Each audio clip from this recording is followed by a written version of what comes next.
el golpe seco de una taza contra la mesa, el aire cargado de tensión y esa voz fría que atravesó mi pecho como un cuchillo. Eres inútil sin mí. Nunca sobrevivirás sola. Me quedé callada, pero por dentro algo se quebró. No era miedo, no era tristeza, era claridad. No estaba rota, estaba lista. ¿Alguna vez alguien te ha hecho sentir tan pequeño que hasta el silencio se convierte en tu única defensa? Pues esta es mi historia, la de cómo transformé ese silencio en una tormenta que haría temblar a la persona que me destruyó. Antes de empezar, dime en los comentarios si alguna vez te subestimaron o te hicieron sentir que no valías nada. Quiero escuchar tu historia. Y no olvides suscribirte y darle like a este video para apoyar más relatos como este. Mi nombre es Lucía. Desde niña, viví bajo la lupa de mi madre. No necesitaba gritarme para hacerme sentir basura. Era una maestra en desgastarme lentamente. Tenía 12 años cuando entendí que en mi casa el amor siempre tenía condiciones: obediencia, silencio, perfección, pero nunca era suficiente. Si sacaba buenas notas, decía que estaba presumiendo. Si guardaba silencio, me llamaba fría. Si me atrevía a hablar, me acusaba de irrespetuosa. Su frase favorita era: yo te cargué 9 meses, te pertenezco. Y durante mucho tiempo le creí.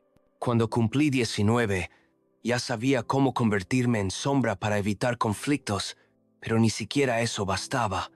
Ella no quería paz, quería control. Cuando mi padre se fue, me culpó. Cuando las cuentas se acumulaban, me llamó egoísta por no abandonar mis estudios. Y cuando empecé a defenderme, ahí todo se volvió oscuro. Recuerdo esa noche lluviosa como si la tuviera grabada en la piel. Llegué 10 minutos tarde de clase, 10 miserables minutos. Ella ya me esperaba con los brazos cruzados, la boca apretada, los ojos encendidos de rabia. Me bloqueó el paso y me dijo: ¿ahora te crees mejor que esta familia por ir a unas clases inútiles? No respondí. Intenté caminar, pero me detuvo, empujando su dedo contra mi frente. Eres nada sin mí. Nunca lo olvides. Ese fue el momento en que decidí dejar de hablar, no por miedo, sino porque entendí que mis palabras no significaban nada para alguien que disfrutaba aplastarme. Esa noche empecé a planear, en silencio, con calma, porque la venganza más efectiva no hace ruido, es quirúrgica. Los días siguientes se convirtieron en un campo minado, y mi silencio en la única armadura que me mantenía de pie. Ya no discutía, ya no lloraba, simplemente observaba. Y en esa quietud, la vi con ojos distintos, no como mi madre, sino como lo que realmente era: una mujer adicta al control, incapaz de sentirse grande sin empequeñecer a los demás. La casa se volvió un espacio helado, no por el clima, sino por la tensión que colgaba en cada rincón, como un humo invisible que asfixiaba sin matar, el crujido de una puerta, el sonido de sus pasos en el pasillo.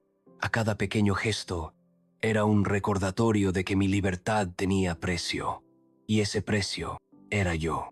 Empecé a levantarme antes que ella. Me duchaba en silencio, comía a escondidas y salía rápido antes de que pudiera atraparme con sus acusaciones. Me quedaba más horas en la biblioteca fingiendo estudiar, cuando en realidad investigaba cómo escapar: viviendas para estudiantes, empleos de medio tiempo, asesorías legales gratuitas. Cualquier opción que me diera una salida.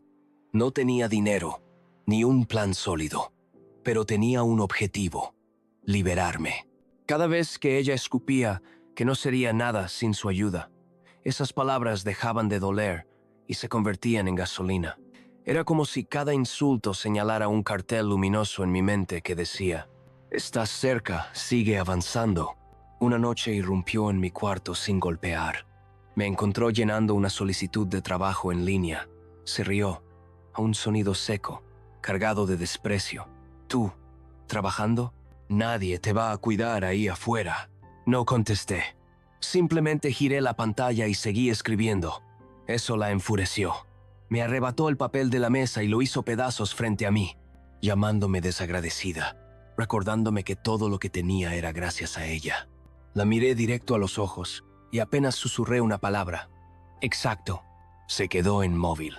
Por un instante, su rostro se confundió, como si no entendiera si había escuchado bien, pero yo no repetí nada. Solo me levanté, la rodeé y salí de la casa. Afuera hacía frío.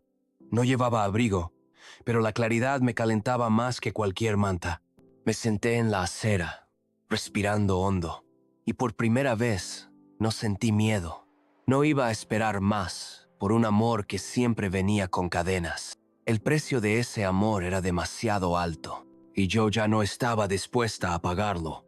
Me dije, a mí misma, a mí tengo que ir, no algún día lejano, sino pronto.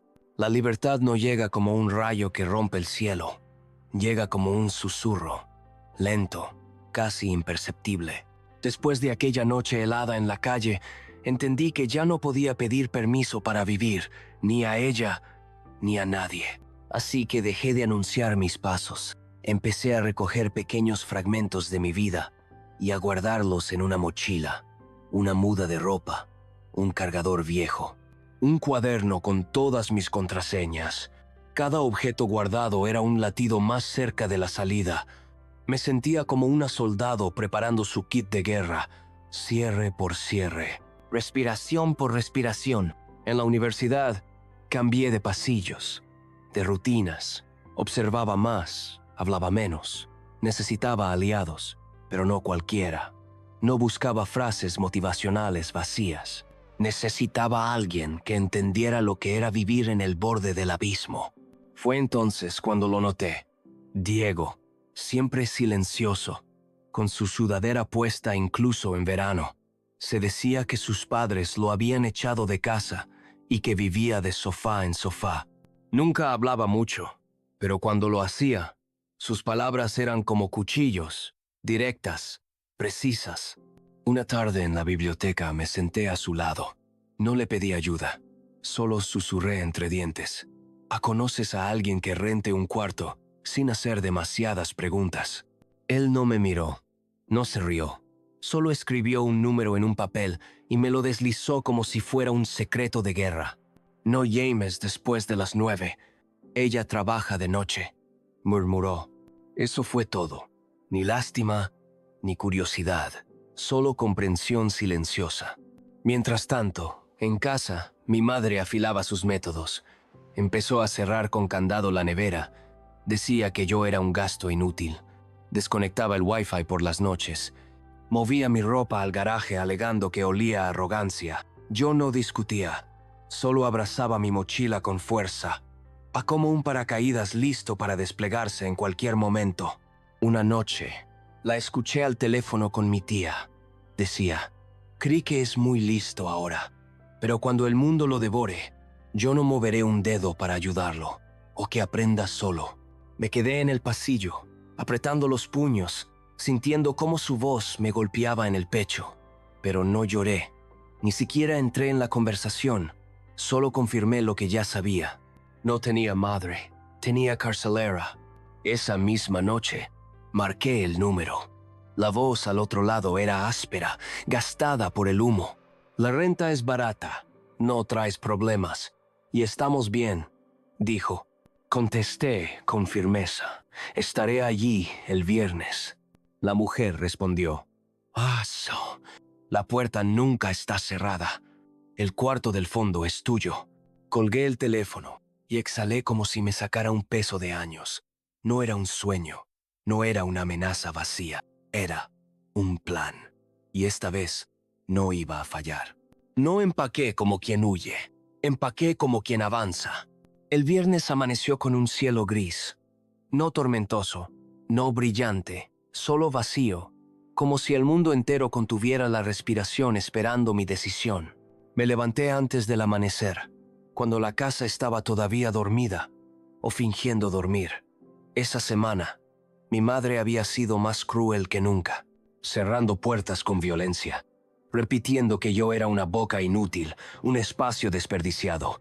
Lo que ella no sabía era que cada insulto se había convertido en la cuenta regresiva hacia mi libertad. No me llevé mucho, solo la mochila, una sudadera, mi cuaderno, una memoria USB con mis ensayos, dibujos, documentos escaneados, todo mi pasado comprimido en un bolsillo. Dejé mi habitación intacta, no por respeto, sino porque quería que cada vez que entrara en ese espacio vacío, escuchara el eco del silencio que yo le dejaba. No había carta, no había palabras finales, no merecía un cierre. Abrí la puerta trasera. El aire frío me golpeó la piel, atravesando la tela de mi ropa. Caminé rápido, no con la prisa de quien escapa, sino con la firmeza de quien camina hacia algo real. A 2 cuadras me esperaba Diego. Me tendió una bolsa envuelta en papel de aluminio. «Vas a tener hambre después», murmuró. No le pregunté por qué me ayudaba. Tampoco le di las gracias con palabras, solo asentí. La dirección que me había dado me llevó hasta una casa azul, pequeña, oculta tras una cerca rota. La pintura se caía a pedazos, pero la luz del porche estaba encendida, como un faro discreto que decía: «Aquí puedes respirar». Golpeé una vez. La puerta se abrió con un chirrido. El cuarto del fondo, a la izquierda de la cocina, gritó una voz áspera desde adentro. Mis pasos retumbaron en el piso de madera. Un gato me miró desde el pasillo con indiferencia. Abrí la puerta del cuarto. Era pequeño, polvoriento, pero era mío. Una cama que crujía, una ventana que dejaba entrar la brisa y, sobre todo, un silencio limpio. No el silencio pesado de mi casa, sino uno ligero, nuevo, lleno de posibilidades. Me senté en la cama. El colchón se hundió bajo mi peso. Respiré hondo y lo comprendí. No tenía miedo, no tenía tristeza. Estaba libre. No libre algún día, libre ahora. No había música épica, no había aplausos, solo yo, recostada en esa cama, mirando el techo, con la certeza de que al día siguiente podría dormir hasta tarde, levantarme a mi ritmo, abrir la ventana sin escuchar gritos al otro lado. No había guerra esperando en la sala. Había una puerta, y esa puerta estaba abierta. La primera mañana en aquel cuarto se sintió como despertar en otro planeta. No había pasos furiosos en el pasillo. No había puertas golpeadas. No había esa voz que desgarraba el aire recordándome lo inútil que era. Solo un canto de pájaros, débil, tímido, casi como si me dieran la bienvenida. Me levanté tarde, por primera vez en años. El sol entraba por la ventana, marcando un cuadrado de luz sobre el piso. Puse mis pies descalzos allí y cerré los ojos.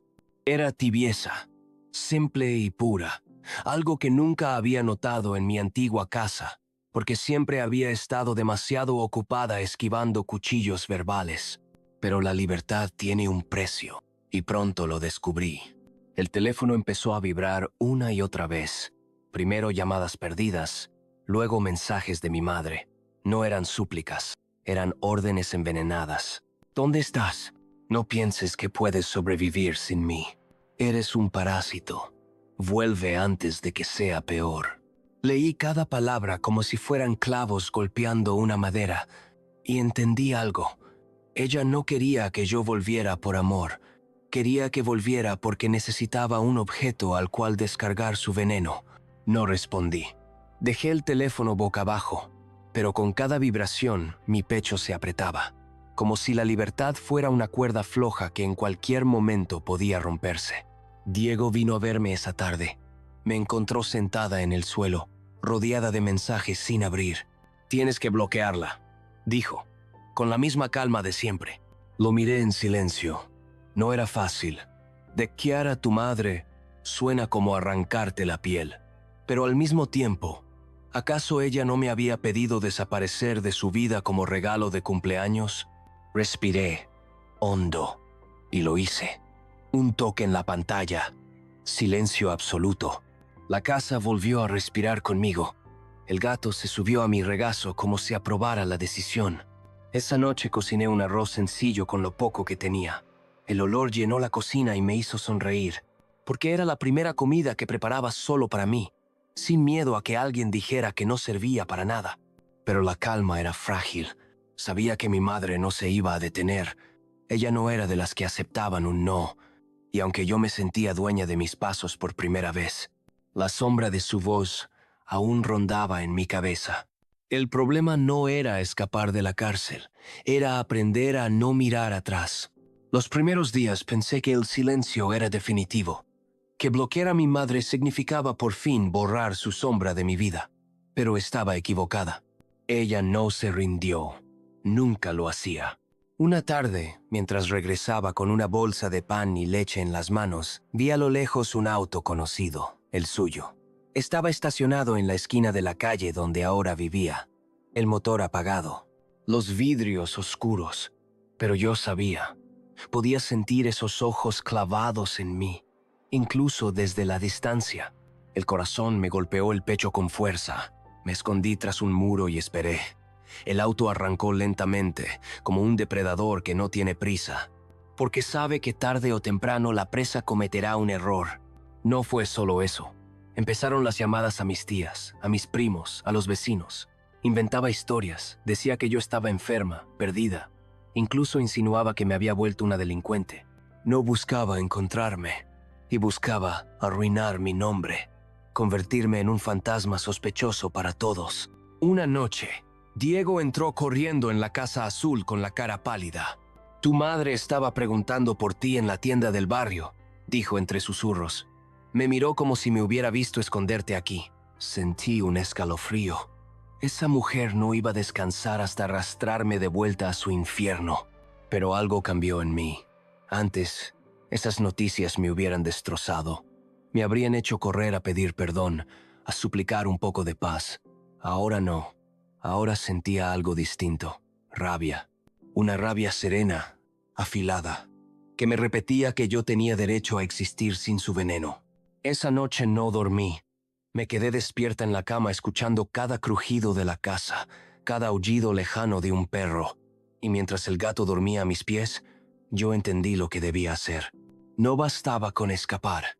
Tenía que demostrarle que no podía controlarme jamás, ni con insultos, ni con persecuciones, ni con la culpa que había sido su arma favorita. La verdadera libertad no se trataba solo de distancia. Se trataba de romper la cadena invisible que aún me sujetaba a ella. Y en silencio, con el corazón ardiendo, comencé a planear. Esa noche, mientras la ciudad dormía, yo estaba despierta con los ojos clavados en el techo. No podía seguir huyendo, porque huir también es otra forma de estar atrapada. Tenía que ir más allá. Tenía que demostrarle que ya no tenía poder sobre mí. Pensé en cada una de sus armas, los insultos, la manipulación, las mentiras que lanzaba a los demás para que me vieran como un monstruo. Y comprendí que, si quería acabar con eso, debía usar su propio veneno contra ella. Lo primero fue anotar todo, cada mensaje lleno de odio que había recibido antes de bloquearla, cada palabra que me había dicho delante de testigos, incluso las veces que Diego y otros habían escuchado sus gritos. Era como armar un rompecabezas, pieza por pieza, de quién era realmente ella cuando nadie la estaba mirando. Luego, recordé su mayor debilidad, las apariencias. Para mi madre, la opinión de los demás lo era todo. Podía destrozarme en privado, pero en público siempre quería brillar como la madre ejemplar, la mártir incomprendida. Esa máscara era lo único que mantenía intacta. Y ahí vi la grieta. Decidí esperar el momento adecuado, una reunión familiar, donde todos estuvieran presentes, donde ella buscara el aplauso de sus hermanos, primos y sobrinos. Sería ahí donde mostraría quién era de verdad, no con gritos, sino con pruebas. Diego me ayudó a organizarlo. Me consiguió un pequeño grabador y juntos preparamos una carpeta con copias impresas de mensajes y capturas de pantalla. No era venganza ciega, era justicia fría, quirúrgica. En los días siguientes, sentí que caminaba con un secreto bajo la piel. Mientras ella seguía preguntando por mí en todas partes, yo guardaba silencio, esperando. Cada vez que me imaginaba su cara al verse expuesta, un escalofrío de poder me recorría. No era crueldad, era equilibrio. Era poner el peso de sus actos frente a sus propios ojos. Por primera vez, no era yo la que vivía con miedo. Era ella la que no sabía que la tormenta ya estaba en camino. Y dentro de mí, una voz calmada, firme, repetía: esta vez no vas a huir, esta vez vas a ganar. La invitación llegó como siempre, con esa apariencia de normalidad que mi madre intentaba sostener. Una comida familiar en casa de mis tíos, para celebrar la unión, como decía ella. Yo sabía que detrás de esas palabras había un escenario perfecto para su teatro. Mostrar al mundo que era la madre sacrificada, víctima de una hija ingrata. Respiré hondo antes de entrar. El murmullo de las voces, las risas de los primos, el aroma de guisos y pan recién horneado llenaban el aire. Parecía una reunión cualquiera, pero para mí era el campo de batalla. Cuando la vi, me sorprendió lo intacta que lucía su máscara. Sonrisa amplia, brazos abiertos, abrazando a todos con esa calidez ensayada. Nadie sospechaba del veneno que se escondía debajo. Nadie, excepto yo. Me acerqué a saludarla. Su abrazo fue rígido, breve, y susurró en mi oído: creí que ya habías entendido tu lugar. ¿Qué haces aquí? Sonreí, y fue en ese momento que supe que estaba lista. Esperé a que todos se sentaran alrededor de la mesa. Esperé a que ella empezara su discurso disfrazado de anécdotas. Esas historias en las que siempre aparecía como la heroína incomprendida y yo como la hija rebelde, la carga insoportable. Entonces, saqué de mi bolso la carpeta, la abrí despacio, sin dramatismos, y con voz serena interrumpí: hoy quiero que todos sepan cómo ha sido realmente vivir a su lado. Las miradas se clavaron en mí y comencé a leer mensajes, insultos, órdenes crueles, cada palabra proyectada como un espejo que nadie podía ignorar. Mi voz temblaba, pero no de miedo, vara de fuerza contenida. Ella intentó detenerme. Se levantó de golpe, me llamó mentirosa, inventó excusas. Pero ya era tarde. Diego confirmó con su propia voz lo que había visto y oído. Otros familiares recordaron momentos en que la habían escuchado gritarme, humillarme sin razón. La máscara empezó a resquebrajarse. La madre perfecta, la víctima impecable, ya no estaba frente a ellos. Lo que quedaba era la verdad desnuda. Su rostro se tornó rojo. Sus manos temblaban. Por primera vez, no era yo la que se sentía pequeña. Era ella. Y en ese instante, sentí que la cadena invisible que me había atado durante años se rompía. No necesitaba gritar. No necesitaba llorar. Solo mostrar la verdad fue suficiente para que el monstruo perdiera su disfraz. Y en medio del silencio incómodo de la sala, entendí: ese era mi regalo de cumpleaños para ella, y mi regalo de libertad para mí. El silencio después de mis palabras fue tan denso que podía escucharse el crujido de los cubiertos sobre la mesa. Nadie sabía cómo reaccionar. Todos miraban a mi madre, esperando una respuesta. Pero ella, por primera vez, no tenía ninguna que sonara convincente. Su boca se abrió y se cerró varias veces, como si buscara las palabras correctas, pero lo único que salió fueron frases rotas, excusas sin fuerza. Yo nunca quise hacerte daño. Tú siempre fuiste muy sensible. Solo eran intentos desesperados de salvar la máscara que ya se había hecho pedazos frente a todos. Vi en sus ojos algo que jamás había visto: miedo. No miedo de mí, sino de perder el papel que había interpretado toda su vida. El miedo de quedar expuesta, de que los demás la vieran sin el disfraz. Algunos familiares bajaron la mirada, otros negaron con la cabeza. Diego, sentado a mi lado, tomó mi mano por debajo de la mesa, y ese gesto me dio la certeza de que ya no estaba sola. Mi madre se levantó de la mesa con violencia, tirando la silla hacia atrás. Su voz estalló en gritos descontrolados, acusando a todos de traición, de no entender su sacrificio. Pero cuanto más gritaba, más quedaba en evidencia lo que yo había mostrado. No era una madre víctima, era una mujer que necesitaba dominar, que no soportaba perder el control. Finalmente, salió de la casa dando un portazo, y el eco de ese golpe retumbó en mi pecho como el cierre de un capítulo. Me quedé sentada, respirando profundamente, con la carpeta aún en mis manos. Sentí un calor subir por mi pecho, no de rabia, sino de alivio. Era como si de pronto pudiera llenar mis pulmones de aire después de años viviendo en una habitación sin ventanas. No fue un triunfo hecho de aplausos ni felicitaciones. Fue un triunfo silencioso, íntimo, pero infinitamente poderoso. Yo sabía que ella me odiaría más que nunca, que intentaría buscar nuevas formas de herirme, pero también sabía algo más. Ya no tenía poder sobre mí. Por primera vez, no era yo la que huía, era ella la que había sido expulsada de su propio escenario. Y en ese derrumbe encontré mi victoria. Esa noche, al regresar a casa, me miré en el espejo durante varios minutos. La imagen que me devolvía no era la de una hija rota, era la de una mujer que había sobrevivido a una tormenta y que finalmente había encontrado su propio sol. Por primera vez, no escuchaba en mi cabeza la voz de mi madre dictando quién debía ser. No había insultos resonando, no había cadenas invisibles sujetándome. Había silencio. Y dentro de ese silencio, paz. Entendí algo que durante años había parecido imposible. La libertad no siempre llega huyendo. A veces llega cuando decides enfrentar de frente aquello que más te aterra. Y aunque mi madre nunca me pidiera perdón, aunque jamás aceptara su culpa, yo había ganado. Porque la verdad, esa verdad que tanto intentó ocultar, ya estaba expuesta. Los días siguientes fueron diferentes. Caminaba con los hombros erguidos, respirando profundo, sintiendo que por fin podía ocupar mi lugar en el mundo sin pedir permiso. Y cada vez que recordaba la escena de su máscara cayendo frente a todos, una calma dulce me recorría. No era venganza vacía, era justicia poética.